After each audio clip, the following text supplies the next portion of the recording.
Le Maroc a adopté depuis 2009, sous les hautes orientations royales, une stratégie énergétique qui a fixé pour objectif la montée en puissance des énergies renouvelables, le renforcement de l'efficacité énergétique et l'intégration régionale.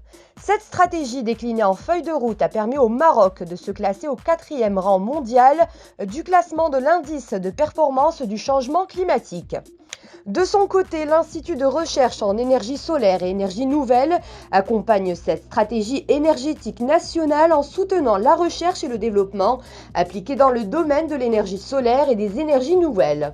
L'Institut se positionne à travers ses actions concrètes dans ce domaine et offre ainsi plusieurs opportunités pour la création de synergies entre le monde socio-économique et le monde scientifique. Chose est sûre, les perspectives sont favorables pour les énergies renouvelables au Maroc. Les détails en compagnie de Badr Iken, directeur général de l'Institut de recherche en énergie solaire et énergie nouvelle. Alors, Monsieur Iken, l'une de vos missions principales est d'accompagner des projets innovants, surtout en matière d'énergie renouvelable. Je vais poser la question, et plus particulièrement sur l'année 2020, donc qui a été une année très difficile et qui a mis plusieurs secteurs devant un sentier battu. Où vous en êtes avec ces projets-là et comment s'est portée l'innovation, la création et tout ça en 2020?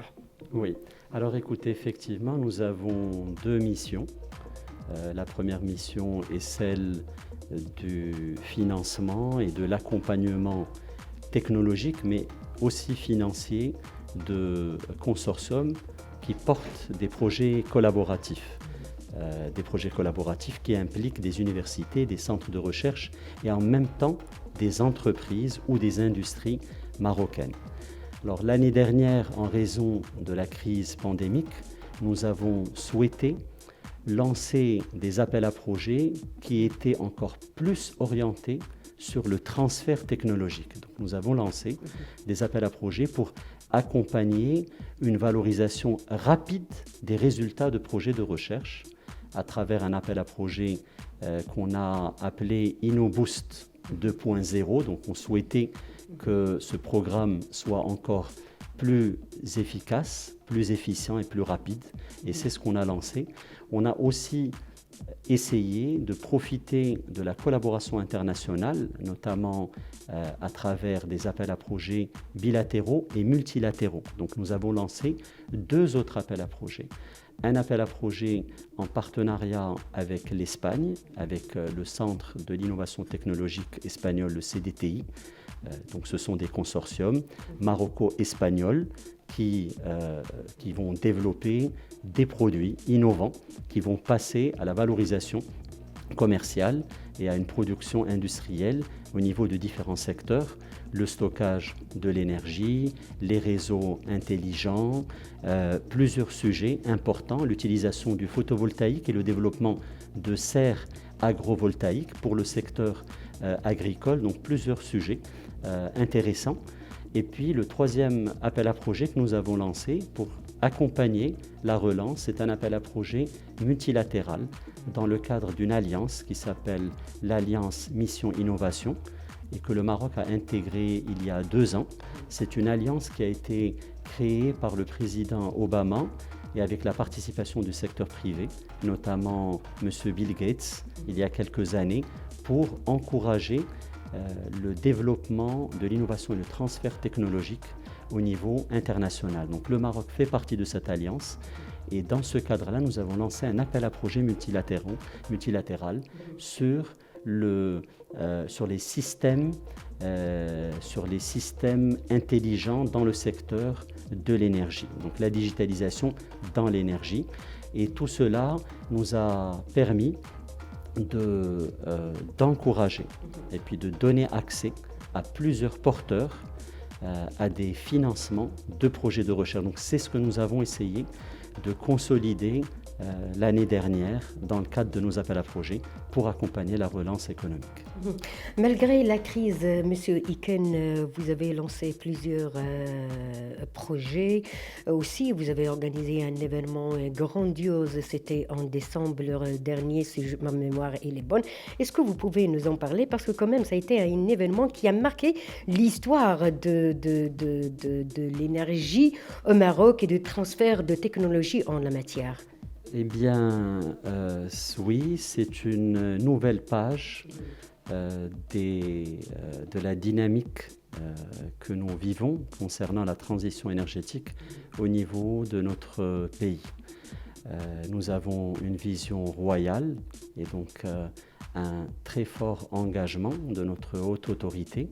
Le Maroc est engagé dans une transition énergétique qui a commencé par le déploiement massif des énergies renouvelables, notamment le solaire et l'éolien.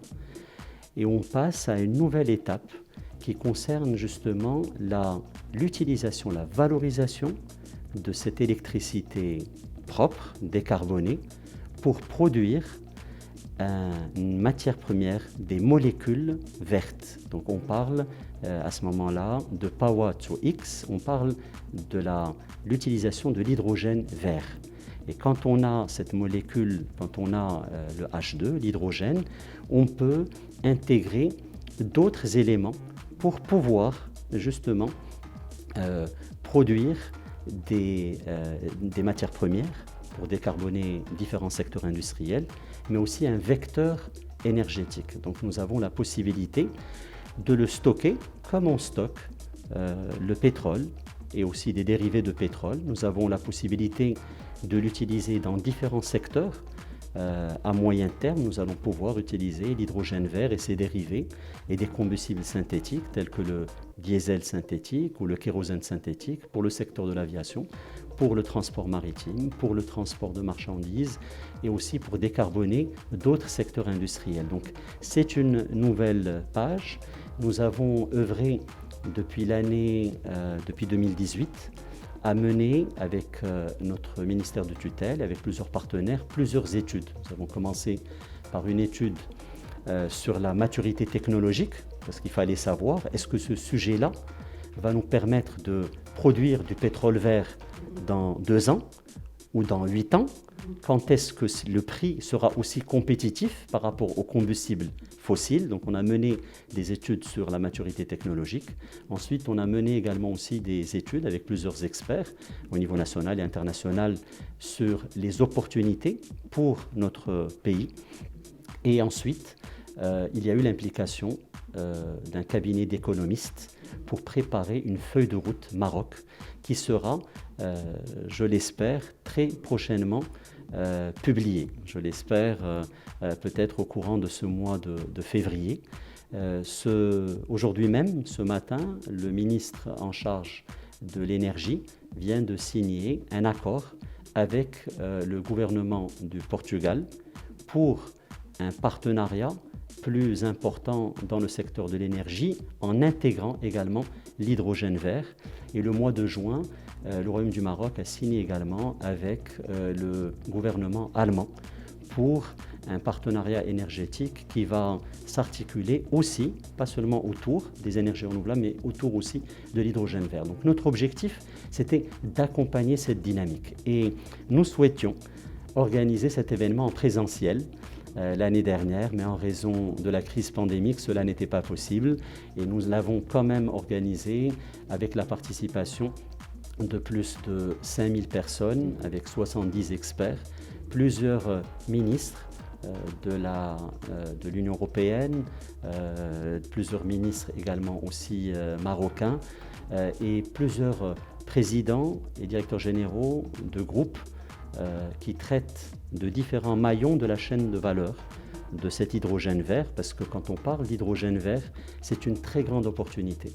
Alors je l'ai cité tout à l'heure d'une manière très triviale, j'ai dit dans 15 ans, dans 10 ans, dans 15 ans, le Maroc pourrait devenir un grand exportateur d'énergie propre. Donc de la même manière qu'on exporte du pétrole, nous allons pouvoir exporter ce vecteur d'énergie vers différents horizons. Cette matière première va nous permettre de décarboner notre économie, mais aussi de contribuer à décarboner des économies de pays partenaires. Donc c'est une grande opportunité avec sur un moyen et long terme des chiffres d'affaires très intéressants. Et sur les différents maillons de la chaîne de valeur, cela va créer également aussi un grand potentiel pour le développement et le déploiement des énergies renouvelables, encore plus d'énergies renouvelables. Là, on parle à terme, à l'horizon de 2040, d'à peu près de plus de 40 gigawatts, à l'horizon de 2050, plus de 100 gigawatts. Une opportunité de créer des entreprises qui vont fabriquer des modules photovoltaïques, des éoliennes et vraiment aller jusqu'au moindre composant, de pouvoir aussi l'intégrer localement. Donc ça, c'est la partie renouvelable. Ensuite, il y a toute la partie qui concerne le transport de ce vecteur d'énergie, le stockage de ce vecteur d'énergie, et puis absolument. Et puis ensuite, il y a la transformation, l'industrie de la chimie qui est importante. Et nous avons des champions au niveau de notre pays